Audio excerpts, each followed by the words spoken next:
وہ خاص قسم کے فیصلے کرتے ہیں جن کا بینیفٹ جو ہے عمران خان کو ہوتا ہے، تو وہ بھی دیکھا جائے گا کہ کیا آپ یہ بغض میں پھر فیصلے کر رہے ہیں چونکہ آپ پر دباؤ تھا تو آپ نے ریئیکٹ کیا، یا آپ کوئی پولیٹیکل ایجنڈا جو ہے پیڈل کر رہے ہیں. تو میرے خیال میں جج صاحبان نے بہادری کا مظاہرہ کیا، انہوں نے ڈاکومنٹ کیا، اگرچہ انہوں نے نام نہیں لیے.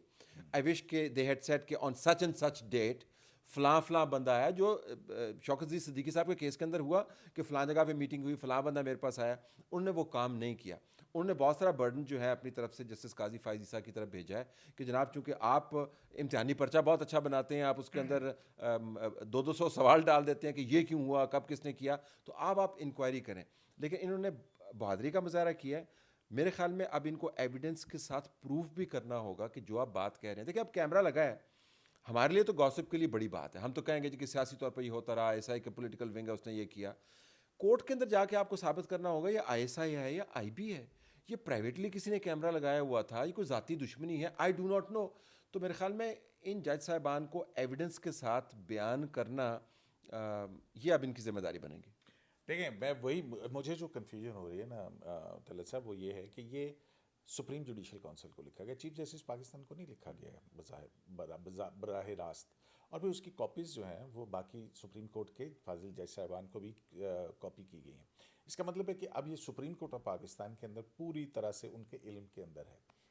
اچھا اب ایک ایسے کسی معاملے کی انکوائری کا ظاہر ہے مطلب یہ نہیں ہو سکتا کہ اگر جج ہے تو اس کے لیے قانون مختلف ہو جائے گا یا آؤٹ آف دی باکس جائیں گے آپ. تو اب اس کو کیسے چلائے گی سو موٹر کیسے؟ نہیں لے سکتے اس کے اوپر. دیکھنا اتنا بڑا اہم معاملہ آ گیا ہے، بالکل ہے پبلک امپورٹنس کا پبلک امپورٹنس کا معاملہ لیکن آ وہ گیا نا. شکایت سپریم جوڈیشل کونسل کو گئی ہے. لیکن اس معاملے کے اندر اگر مواد ایسا ہے جس کے اندر مثلا ججز کے کنڈکٹ کے بارے میں تو ہے کہ جی ہم کیا کریں، ہدایت بھی مانگی گئی ہے جس کے لیے کنونشن وہ کر رہے ہیں، اور وہ کہہ رہے ہیں جی کہ انٹرفیئرنس بھی جاری ہے جس کا تعلق اسلام آباد ہائی کورٹ کے چیف جسٹس سے نہیں ہے، وہ ایک لارجر معاملہ ہے. تو میرے خیال میں اس خط میں انہوں نے مواد ایسا بھرا ہے کہ ہر جو ممکنہ طور پر ایکشن سپریم کورٹ کر سکتی ہے سپریم جوڈیشل کونسل کی صورت میں، سو موٹو کی صورت میں، کنونشن کی صورت میں، یا کوئی اور ایکسٹرا آرڈنری وہ کریں.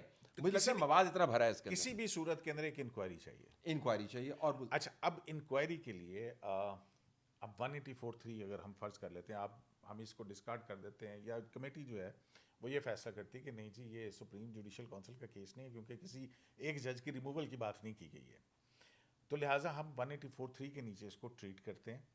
اور پھر ایک انکوائری مطلب سپریم کورٹ آف پاکستان ہوگی نا، اس کے اختیارات بھی 184(3 کے اندر بہت زیادہ ہیں، اس میں لوگوں کو بلایا بھی جا سکتا ہے، سمن بھی کیا جا سکتا ہے. اب یہ اس کو ہوگا کیسے؟ مطلب یہ اس میں کیا یہ جج صاحبان آ کے ایویڈنس ریکارڈ کروائیں گے؟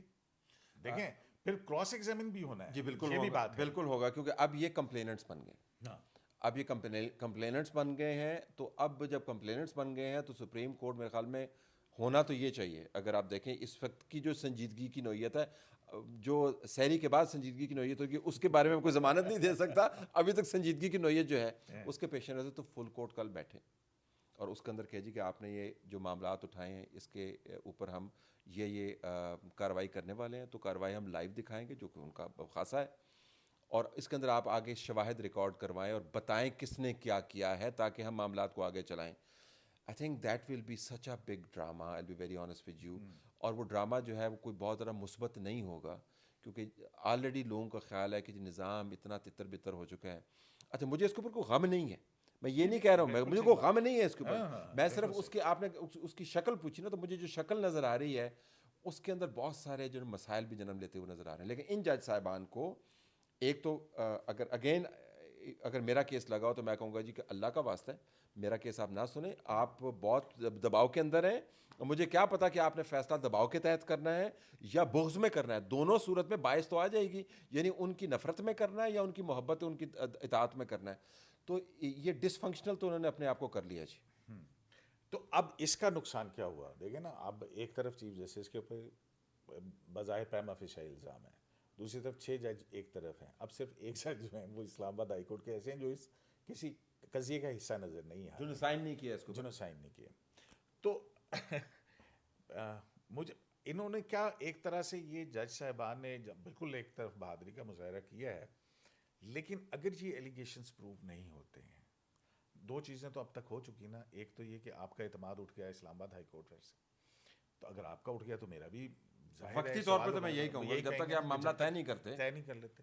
اور پھر ایک مخالف ایگزیکٹو کے ادارے کے اوپر وہ ہے الزام ہے, یعنی ایگزیکٹو کے اوپر وہ بھی پروٹیکٹ کرنے تو آئیں گے نا. یہ آخر آپ الزام کسی ایک کے اوپر اسپیسیفک لگائیں گے یا کسی ادارے پہ کچھ بھی الزام لگا دیں گے آپ, کیا اس کو صرف ایک الزام کے طور پہ لیا جائے گا؟ اور سیاسی طور پر بھی صدیقی صاحب جو پینڈورا باکس کھول گیا ہے ایز اٹ از, آپ نے دیکھا ہوگا کہ سیاسی وجوہات کی بنیاد پر آج عمران خان کی جو اہلیہ ہیں ان سے ایک بیان منسوب ہوا جو بعد میں جس کی وہ تردید اس کی ہمشیرہ بھی کرتی رہیں, ان کے ساتھ جو نتھی رپورٹرز ہیں وہ بھی کرتے رہے. جو پہلے خبر آئی تھی اس کے مطابق بشرا نے یہ کہا کہ اگر میرے میاں کو کچھ ہوا تو میں براہ راست کانسیکوینسز کے ذمہ دار آرمی چیف ہوں گے, ڈی جی آئی ہوں گے, ڈی جی سی ہوں گے. پھر انہوں نے کہا جی نہیں میں نے یہ تو نہیں کہا تھا, میں نے دراصل یہ کہا تھا کہ یہ لوگ میرے میاں کو کچھ کر دیں گے اور الزام جو ہے ان تینوں کے اوپر لگا دیں گے, جو بڑا بھونڈی سی ایکسپلینیشن ہے. ایک طرف سے آپ کو یہ نظر آ رہا ہے, دوسری طرف سے آپ کو امریکہ کے اندر برطانیہ کے اندر کیمپین نظر آ رہی ہے, تیسری طرف سے آپ کو روزانہ پریس کانفرنس کے ذریعے دھمکی دی جا رہی ہے کہ ہم نے 30,000 بندے جو ہے نا لے کے آ گئے نا تو ریاست کے وہ آپ کس قسم کے انہوں نے جملے آگے سے استعمال کیے. چوتھی طرف آپ کو دہشت گردی نظر آ رہی ہے, کبھی تربت کے اندر حملہ ہوتا ہے, آج شانگلہ کے اندر انہوں نے چائنیز جو ہے وہ مار دیے ہیں, کبھی ایران کی طرف سے حملہ ہوتا ہے, کبھی افغانستان کی طرف سے. تو میرے خیال میں جو سیکیورٹی آپریٹس ہے وہ اس کو مکمل طور پر ایک پولیٹیکل مینوور کے طور پہ دیکھے گا, مجھے یہ لگتا ہے. تو ان کا جو رد عمل یہ نہیں ہوگا جی کہ اوہو جج صاحبان نے کر دیا تو ہمیں تطہیر کرنے کی ضرورت ہے, ہمیں تدبیر کرنے کی ضرورت ہے. انہوں نے یہ دیکھنا ہے کہ جی یہ تو بنیادی طور پہ پالیٹکس کا حصہ ہے. آپ سارے جو ہیں اندر خانے بوس کے تحت پہلے بھی فیصلے کرتے رہے ہیں, اب آپ نے اس کو موقع کو مناسب جانتے ہوئے انتخابات کے بعد جب اسمبلیاں بن گئی ہیں اور ایک اٹھان نظر آ رہی ہے اینٹی اسٹیبلشمنٹ, تو آپ نے اس کا حصہ بن گئے. I see a big battle going on frankly, مجھے تو یہ لگتا ہے. More to report. بہرحال دیکھنا یہ ہے کہ اس کے اوپر جوڈیشری کس طرح سے ریئیکٹ کرتی ہے. پھر بہت سارے سوالات کھڑے ہوں گے کہ الزام بھی جوڈیشری لگائے, فیصلے بھی جوڈیشری کرے. شرائع دستور سے عبدالقیوم صدیقی کو ایک لائف سے اجازت دیجیے. اللہ نے